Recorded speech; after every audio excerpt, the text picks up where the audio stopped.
Kurikulum Merdeka Belajar. Selamat datang di media belajar IPS kelas 8 yang diasuh oleh Bapak Sumarno.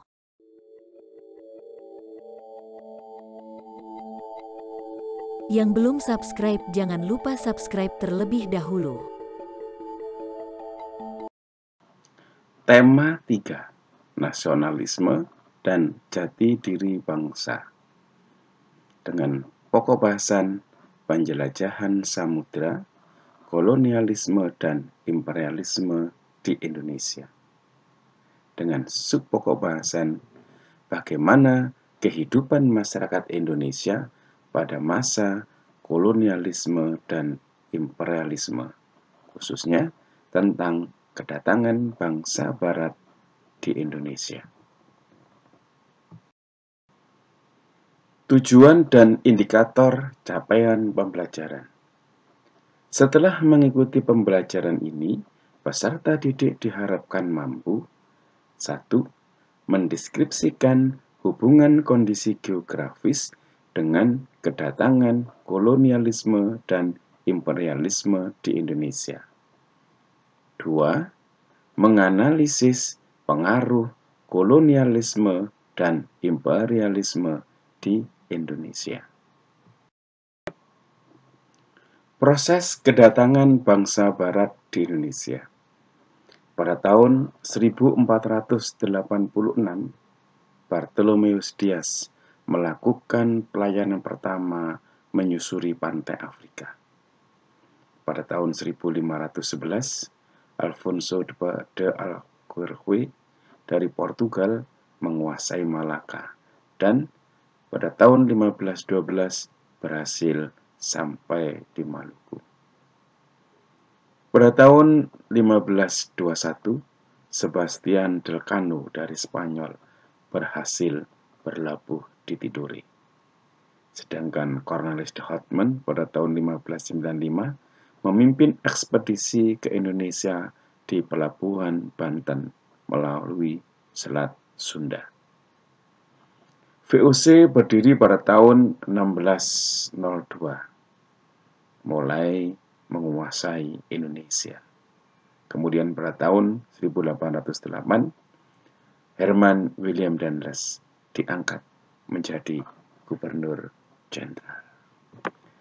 Masa kolonialisme berkaitan dengan munculnya kongsi dagang VOC di Indonesia. Pengaruh ekonomi VOC semakin kuat dengan dimilikinya hak monopoli perdagangan. Masa inilah yang menjadi sandaran perluasan kekuasaan Belanda pada perjalanan sejarah selanjutnya. Kongsi dagang VOC. Kongsi dagang Belanda ini diberi nama Vereniging Oost-Indisch Company atau VOC. VOC didirikan di Amsterdam. Tujuan dibentuknya VOC yaitu menghindari persaingan yang tidak sehat sesama kelompok atau kongsi pedagang Belanda yang telah ada dan membentuk kedudukan Belanda dalam menghadapi persaingan dengan para pedagang negara lain. Banyak hal yang perlu kalian ketahui tentang pemerintahan VOC di Indonesia. Oleh karena itu, cobalah cari tahu lebih lengkap bagaimana perjalanan VOC dan akhir kongsi dagang VOC di Indonesia. Perlu kalian ketahui bahwa VOC memiliki kewenangan atau hak-hak yang dimiliki oleh VOC. Salah satunya melakukan monopoli perdagangan di wilayah antara Tanjung Harapan sampai Selat Magelhaen, termasuk Nusantara.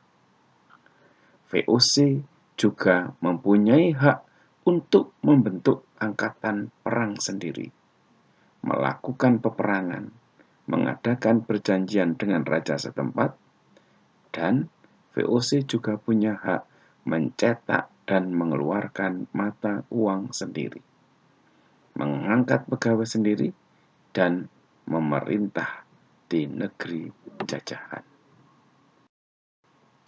Pengaruh monopoli perdagangan.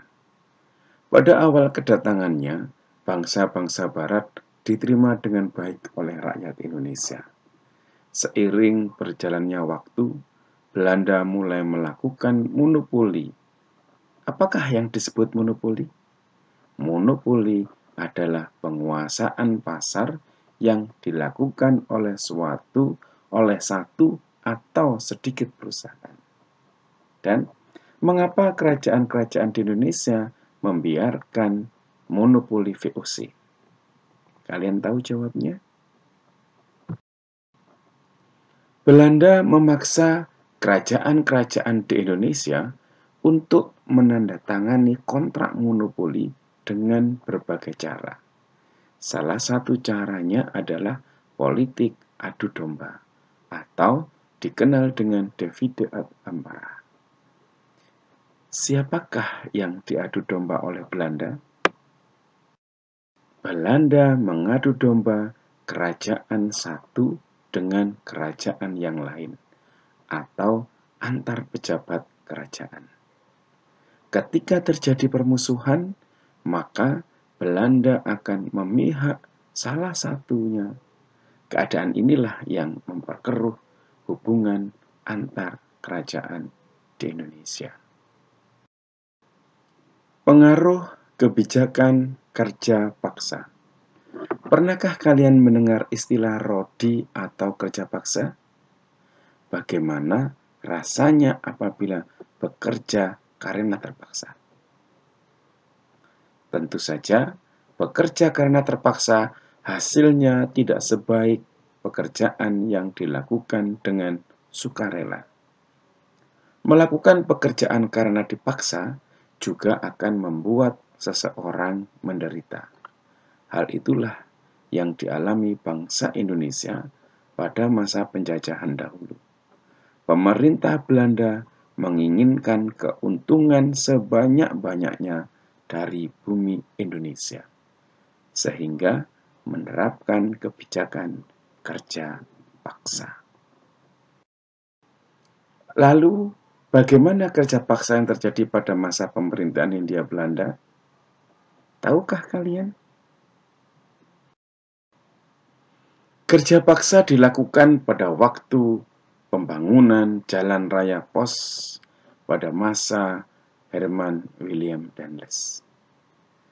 Jalur Anyer Panarukan merupakan salah satu hasil kerja paksa pada masa pemerintahan Dendles. Jalan tersebut memanjang lebih dari 1000 km dari Cilegon, Banten, Jakarta, Bogor, Bandung, Cirebon, Semarang, Pati, Surabaya, Probolinggo, hingga Panarukan, Jawa Timur. Dari Anyer sampai Panarukan dibangun 200 tahun yang lalu oleh pemerintah Gubernur Jenderal Dendles yang merupakan dari bagian Republik Batav, Prancis.